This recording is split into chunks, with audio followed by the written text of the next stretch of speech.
Hello everyone! Today I will share my new favorite breakfast sandwich recipe. It is fresh, it is crunchy and creamy at the same time, it is healthy and it's very easy to make. Here is how to make breakfast for two.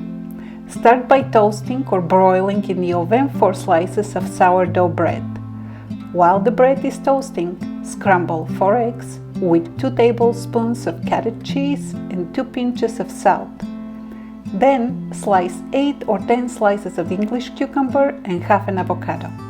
Once the bread is ready, melt 1 tablespoon of butter in a pan under medium heat, and once preheated, pour the eggs in it. The key here is to stir the eggs very slowly and keep them in one consistent little pile, just as I'm doing in the video. When the eggs are done, pull them aside and start working on building the sandwich. First, spread butter on the first slice of bread and arrange the cucumbers. That will prevent the eggs from making the bread soggy. Then divide the eggs in half with a spatula and place half of them on the top of the cucumbers.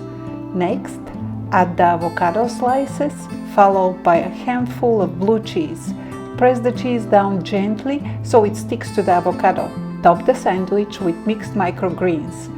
Then spread a tablespoon of Thousand Island dressing on the second slice of bread and set it next to the first one for presentation purposes. When ready with the second sandwich, slice them both in half and enjoy.